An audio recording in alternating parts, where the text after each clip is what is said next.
Hey guys, it's Celestia. Actually, you know what? It isn't. Because Celestia is a blue-haired anime girl sprite on your screen, and she doesn't exist. I'm Paige, and you have no idea who I am, and I'm here today to tell you why that's a good thing and a bad thing. But first, let's take a quick moment to talk about today's sponsor, because I have fallen in love. Yes, obviously with my wife, but now also with these 4 ridiculously beautiful men, who she knows about, don't worry, because Tears of Themis has ruined my life, and I would have it no other way. I'll get into the basis of the game itself in a second, but please just look at them. Look at their cards for the new Dreams of Childhood event and tell me that you don't understand why they own my heart now. I'll wait. While I wait, let me explain the game. Tears of Themis is a game made by Hoyoverse, the makers of Genshin Impact, which is abundantly clear right off the bat because the art, music, and UI are just as strikingly gorgeous. And not only do you have the opportunity to romance these 4 beautiful boys, you also get to investigate a series of genuinely interesting and engaging mysteries in the process, and from the perspective of a girl boss attorney, no less. And with their event, Dreams of Childhood, players can dive even deeper into those mysteries firsthand by investigating crime scenes, analyzing evidence, and fighting to find the answers that they're seeking in Stellis, a city where things are much more complicated and devious than they seem. It's a game I can't put down, as evidenced by my screen time and conversations with my wife, and I highly recommend that you check it out and participate in this event via the link in the description, because I wouldn't spend my 1 full hour of free time a day on this game if it wasn't this good. Anyway, onto the actual topic. As I said before, you don't know me. You don't know my favorite color. You don't know my birthday, probably.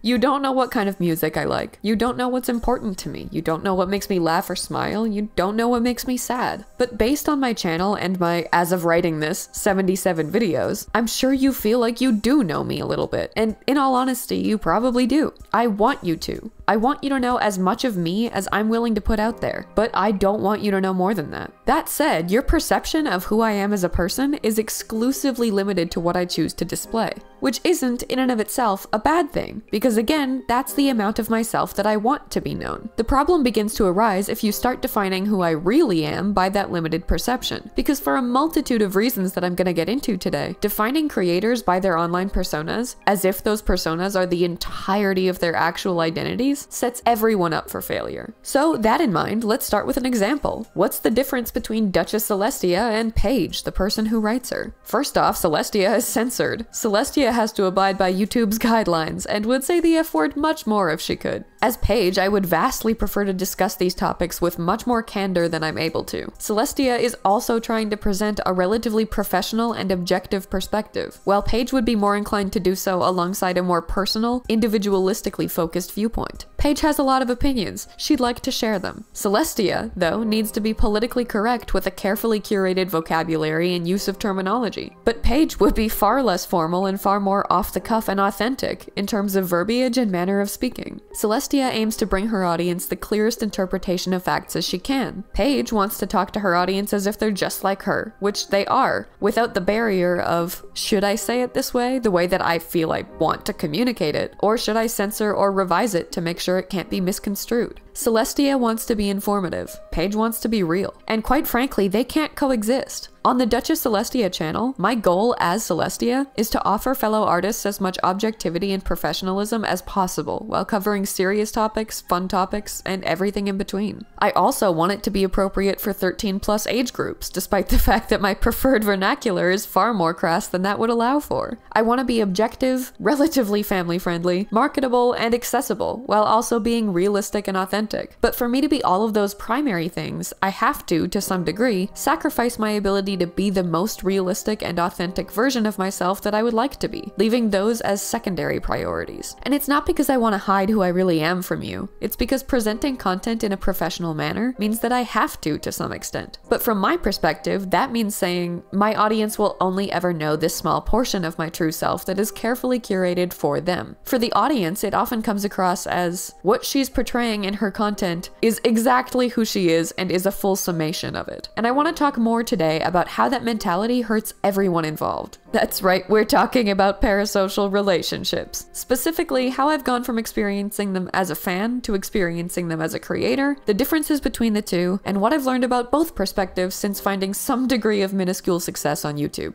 It's really changed the way that I look at them, despite the fact that I did consider myself to have a relatively woke perspective on them in the first place, not to sound too much like your grandpa who looked at Twitter for 43 seconds and decided to adopt the Gen Z vocabulary. But first and foremost, let's define parasocial relationships. Wikipedia says they're relationships in which a viewer or listener comes to consider a media personality as a friend, despite having no or limited interactions with them. Dr. Sally Theron from Wellesley College defines them as imaginary, one-sided relationships that individuals form with public figures whom they do not know personally. The bottom line in almost all definitions is, effectively, that parasocial relationships occur when someone who has no, or almost no, interaction with a public figure of any sort still feels that they know them personally to some degree. Most of these definitions make them sound like stalkers. Like, these are people who have, to some genuinely delusional extent, come to believe themselves to have personal relationships with people they've never met, simply because they think they know and love them. But that's really just the most extreme possibility. In reality, it's a spectrum. I'm not saying the extremes don't exist, of course. I mean, look at K-pop or J-pop idol fans, because they're a perfect example of the delusional extreme that one might envision when they hear the word parasocial relationships. If you're not familiar with that particular subculture, these people are fans of idols, which in primarily Japan and Korea are celebrities and entertainers that are marketed primarily for their looks, talents, and personalities. They're often singers, dancers, actors, models, and more, but their fans don't just love them for their work. It's not at all uncommon for superfans to get so obsessed with them that they stalk them, follow everything they do, try to pry into every corner of their lives, and do so with a much more personal agenda than we see normally in Western circles. These people aren't paparazzi invading celebrities' personal lives for the sake of financial gain. These are people who feel such a deep personal connection to these idols they've never met that they want that degree of closeness just because they feel they care about them so much that they're entitled to invade their privacy. Of course, they're not all like that. In fact, those kinds of superfans are generally looked down upon by other more level-headed groups of fans who believe in respecting their idols' boundaries and loving them from afar. But even within those groups, there's often still a general feeling of, we love this idol on a deep emotional level, more than just, we love this idol's music, or whatever else they create. It's such a pervasive problem that idols everywhere are forced to hide their relationships at all costs to preserve their careers. Because without those fans who feel like they might have a chance of being with them romantically, they could lose everything they have.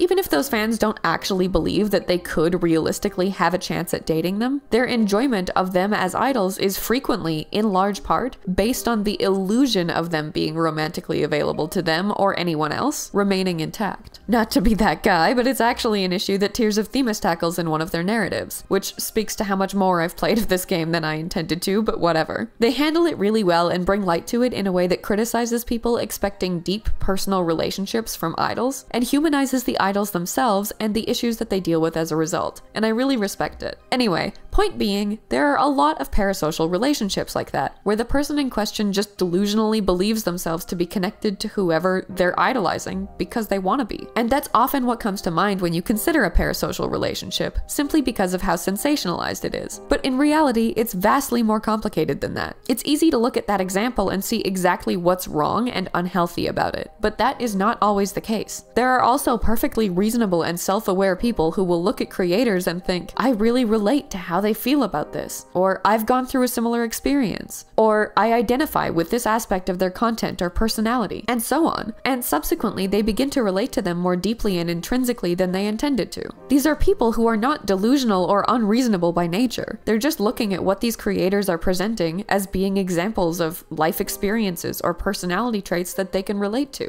And subsequently, they end up feeling like they can understand the creator based on the things that they have in common. And these, just like those of the more extreme idol fans, are parasocial relationships too, even if it's much harder to look at them and point out what's unhealthy or wrong about it. More often than not, these relationships start out incredibly innocuously and harmlessly. Most people aren't even aware of it. They just feel a connection to a creator they like based on some things that they share or agree on. And if it never gets any deeper or more obsessive than that, it could easily stay on that level without causing anyone any harm. If a fan fan feels like they can connect with a creator based on things they perceive them having in common, and all that feeling does is amplify how much they enjoy their content, that's fine. It's not hurting anyone, it's not crossing the creator's boundaries, and it's not causing any harm to that fan's mental health. But the issues begin to arise when it does start becoming more severe, which can happen quite easily and quickly. If you start identifying with a creator and you watch more and more of their content, the idea that you have of who they are and the things they stand for becomes more and more ingrained in your mind.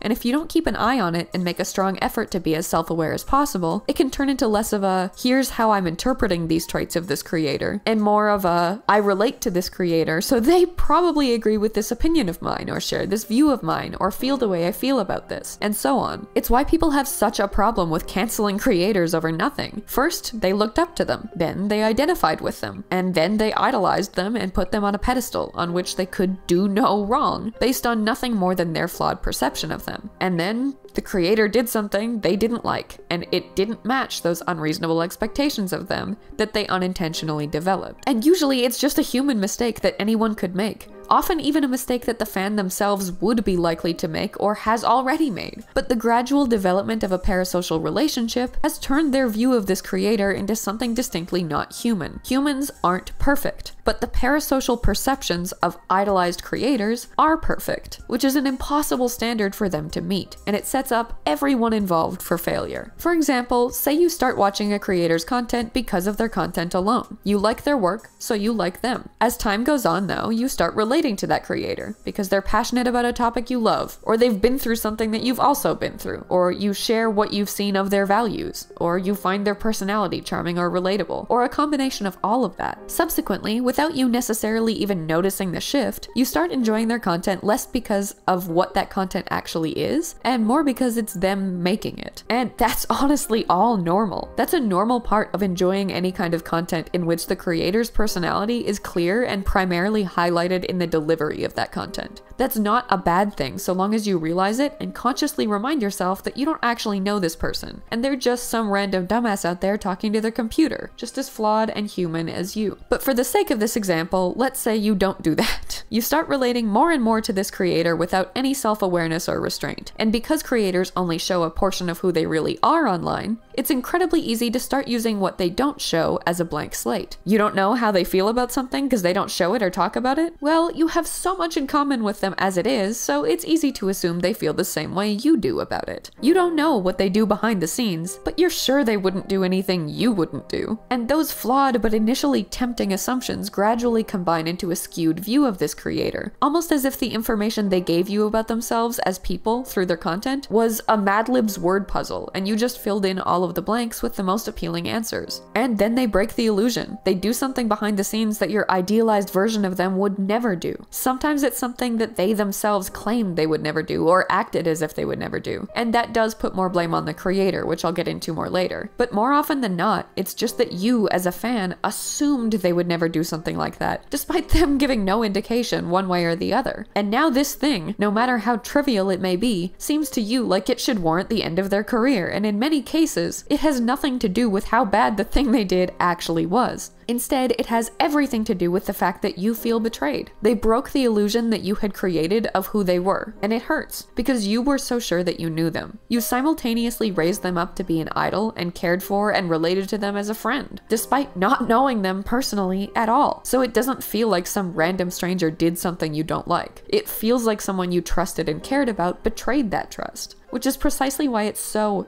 easy to ruin a creator's career and cancel them over nothing. Because more often than not, whatever they did is something that you wouldn't bat an eye at a stranger doing. You might think, okay, that's kind of a scummy thing to do, but whatever, and move on. But despite these creators still being nothing more than those strangers to you, you feel closer to them than that. So you're judging their action as if it were done to you by a friend or loved one or role model, which will inevitably make that action seem much more malicious and harmful and hurtful hurtful than it reasonably should have been. You're judging them more harshly than you otherwise would or should for making an honest mistake, because the person that you thought they were wouldn't have made it. In your eyes, not only have they hurt you with whatever they did, they deceived you by making you believe they wouldn't have done it. That's just one possible scenario, of course. Like I said, there are also cases where the creator in question isn't just an innocent victim. Let's go back to that Mad Libs analogy. In the example I just used, the creator in question left all of those spaces in their personality, life, and identity blank to preserve their privacy and their work-life balance. The fan is the one that filled in those spaces with what they either saw in them or wanted to see in them. And the fan, in that case, is to blame for the misconception. But there are other creators who fill out those spaces themselves with traits that they don't possess, either intentionally or unintentionally leading fans to develop parasocial relationships with versions of themselves that don't exist. Look at Creepshow art. I know this has been talked to death, but the example stands. She painted herself as a picture of virtue and morality, as someone who was always so well-intentioned and ethically sound that her constant judgments should have been taken as gospel, and as someone who would fight tooth and nail not only for those she loved, but for all of those that were oppressed and without the voice they needed to fight back against that oppression. If she had left that grandstanding out and just allowed the part of herself she didn't want to show through her content to be blanks, she still would have faced just as much backlash for the harassment and stalking. But the things she said on LolCow alone might not have been the end of her career. Instead, she filled those blanks with, "I'm an ally and a pillar of morality." So when she was found out to have been spewing transphobic slurs, body shaming, and more, it hurt people more, because she deliberately led them to believe that that was something she would never do. It wasn't something fans didn't know if she would do, it was something they trusted she would never do. And in that case, fans are not the only ones to blame for the skewed perceptions they develop of creators, because those creators are actively trying to skew those perceptions. In my opinion, creators have a bigger responsibility to handle parasocial relationships healthfully than people talk about, honestly. I don't mean they should be blamed for their audiences forming them, but I do think they should do their absolute best to try to stop it from happening, or at least refrain from enabling it.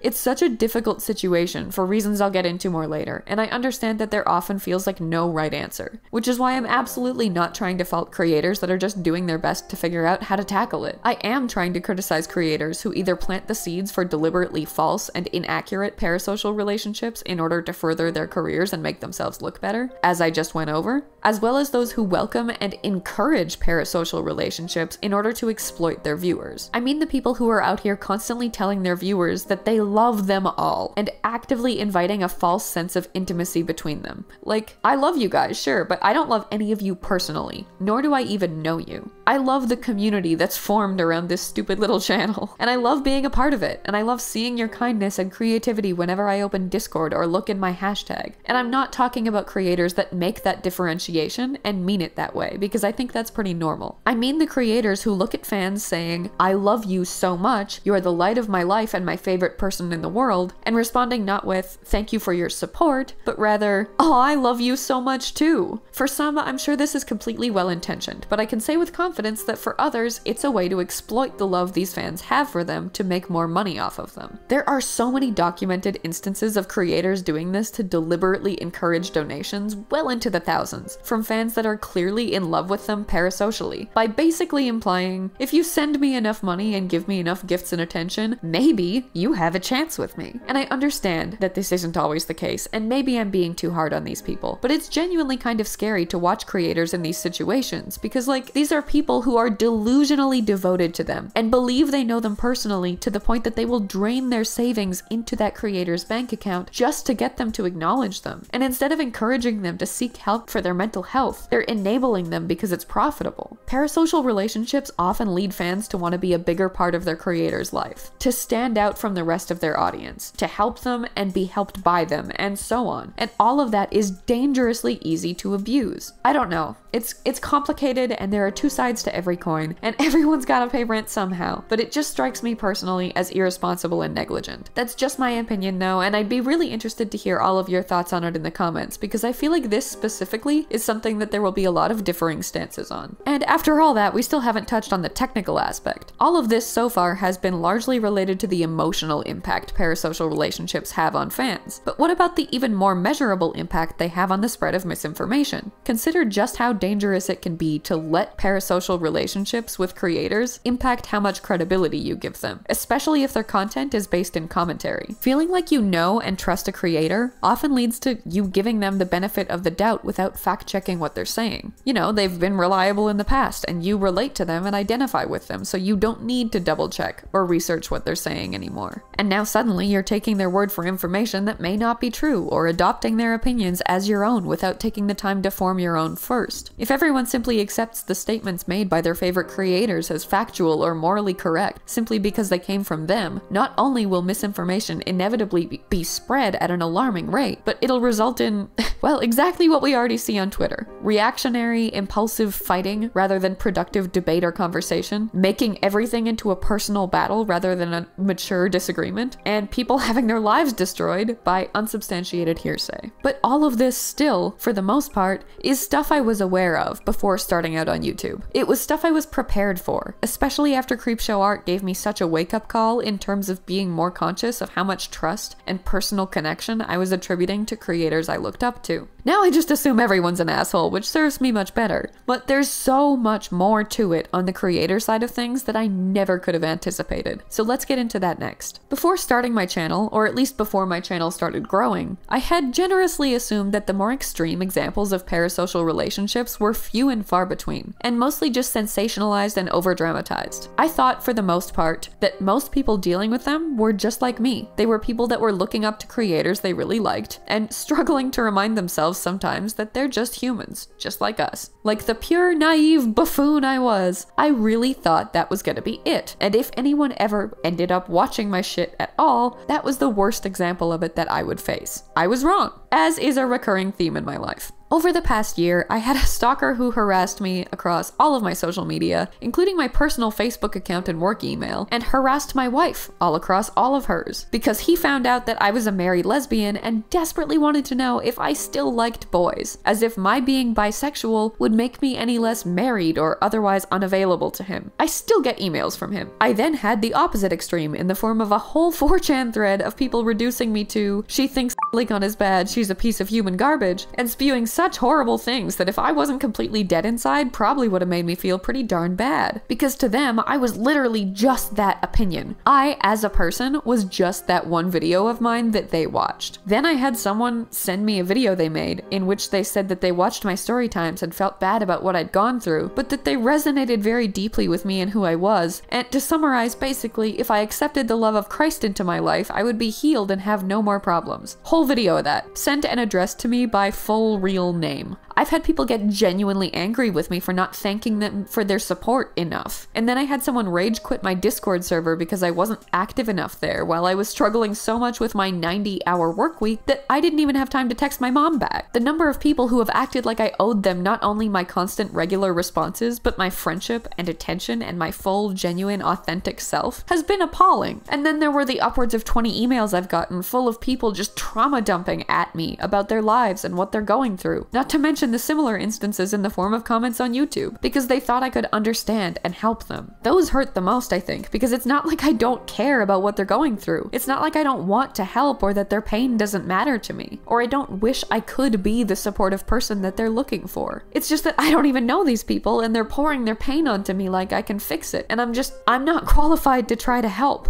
I don't have the mental bandwidth to try to when it's all I can do to try to handle my own problems. And it's so much. It's a lot of pressure to put on some dumbass yelling about nothing on YouTube. My point in going over those experiences is that I quickly learned that extreme instances of parasocial relationships are nowhere near as rare as I thought they were, and that sometimes it can be genuinely painful and really overwhelming to try to distance yourself from them. It's also not as straightforward or simple as it seems like it should be. On the surface, it seems easy. Don't answer comments, don't answer messages you're uncomfortable with, separate your personal professional identity from your online persona and interact with people only on a professional level, not a personal one. But not answering comments feels like I'm letting my community down by not connecting or engaging with them or maintaining an open dialogue. And how am I supposed to just ignore a message that makes me uncomfortable when it's some 11-year-old kid having a mental breakdown just looking for someone who can understand? And separating my personal identity from my online persona feels so much like I'm lying to you guys or being disingenuous, even when I know I'm not. But letting you guys see too much of my full self feels invasive and terrifying and uncomfortable. It's just all very straightforward in theory, but full of contradictions and problems in practice. And it's really just one big clusterfuck of confusion and conflict.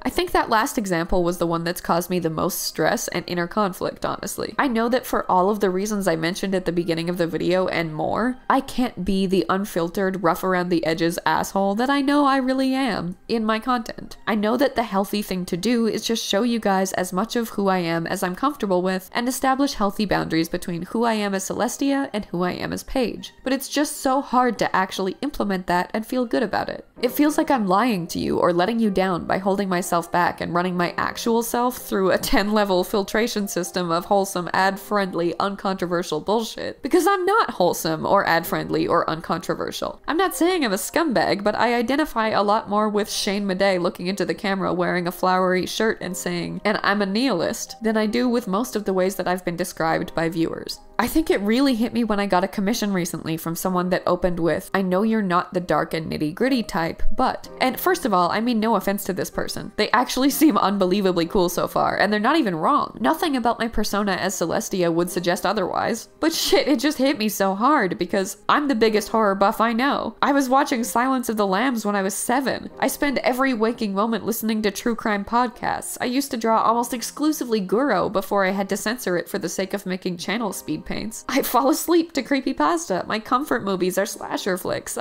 I, as Paige, am nothing but the dark and nitty-gritty type. And I don't think I ever realized before that message that that's an entire, huge part of my identity that is so important to me, and it is not even being vaguely represented through my content. And there are so many other parts of my identity that are just as hidden without me ever even realizing it, which again, that's a good thing. It's a good, healthy thing for me to keep significant parts of myself private for my own mental health and work-life balance, and that is how it should be. But it doesn't feel good sometimes when it hits me all at once how different the real me is from the me I'm able to show. There's also a lot of pressure that results from that, because when people tell me they look up to me or I've inspired them or anything along those lines, it feels like, number one, they would not look up to me if they knew how much of a dumb asshole I really was, and therefore I'm letting them down by default. And number two, if I ever make a mistake or stop making the content they enjoy or do something else wrong in their eyes, I'm now letting down someone or multiple someones that trusted me to be a person worthy of their admiration in even the tiniest of ways. And I know that's just something I personally need to work on, because I know I can't put that on myself and I have to learn to get past that anxiety and stress on my own and realize that I'll never be able to make everyone happy and therefore shouldn't expect myself to. But I guess I just didn't realize how much that side of parasocial relationships would end up impacting me. And it's at least worth mentioning here because it's something I hadn't thought about when my only perspective was that of a fan and not a creator. I don't know. Ultimately, at the end of the day, there are a lot of ways that parasocial relationships can affect everyone involved in them. And honestly, very few of them are good. I can't think of any particularly positive examples of them helping anyone. And for the most part, the more I've explored the topic, the more passionately I found myself imploring myself and others to try to consciously avoid them whenever possible. But that said, they're also a normal part of life, at least to some degree. When I say they're bad and unhealthy, I don't mean the people experiencing them are themselves bad and unhealthy. I remember sending a few of my favorite creators messages when I was like 13, 14, 15, about how much they helped me through horrible times and unsafe living situations and mental health struggles and trauma. And looking back at that now, I feel horrible about it. Because having some dumb kid's life story dumped onto them as if they're expected to know how to respond to it, or have an obligation to respond at all, must have been beyond uncomfortable. But from my perspective, it was harmless. I thought it would make them happy. And I'm not saying it's okay to make creators uncomfortable because you have good intention, but I am saying that a lot of the unhealthy and potentially harmful behaviors resulting from parasocial relationships are rarely malicious in nature, and my intention in making this video isn't to blame people struggling with them. Sometimes They are bad and unhealthy, yeah, but it doesn't make you a bad person to experience them. I just think it's important to try to force yourself to examine how you're experiencing them more closely so that you can establish healthier relationships with content and those who make it instead. Or on the creator side, so that you can make sure you're doing your best not to enable or encourage those parasocial relationships from your audiences. It's a really difficult topic in a lot of ways because it feels so personal to everyone involved. Everyone has a creator they look up to and care about and relate to, and that could be such a valuable thing, especially if you're struggling to feel understood or connected to other people in your life. And I don't mean to say that that's bad or should never be allowed. I just think it's so important to try to be aware whenever possible that while you're more than entitled to that perception of the creator you admire, it's also your responsibility to recognize that that is just your perception of them. It's not the real them, and having that perception can only really be healthy and okay if you're not blaming them for their real selves not matching it or expecting a personal relationship with them based on it. Because in healthy, monitored moderation, in my opinion, parasocial relationships can be a normal and even beneficial thing, but in obsessive excess, they can be undeniably and terrifyingly damaging and hurtful to everyone involved in them. At the end of the day, as much as I struggle with it, I'm happy that I can bring some of you joy and entertainment with Celestia, and I plan to continue to. And I'm gonna try to stop feeling so bad for keeping the Paige part of me to myself. She shines through when it matters, like when I have breakdowns about Denny's, or post bloopers, or ramble about my 4 new Tears of Themis boyfriends, and I think that's just the right amount. I don't think you guys can handle more. Not because I'm just that powerful, I'm just that intolerable. Anyway, thank you guys for watching, and I hope you enjoyed today's video. And big thank you again to Hoyoverse for sponsoring it and ruining my life in the best possible way with their game. I will never be the same. Finally, special thank you as always to channel members Cafe Soleil, Joseph Solomon, Unknown Code, Dolph, Lucian is Appa, and Abyss Reborn, as well as patrons Batman, Kyle Lowe, Blue Swanson, This Is Totally My Name, Unity, Cora Fear, Jamisha Walker, Shirome Artiste, Alengshi, and Soul Crystal for their support, and I'll see you in my next one.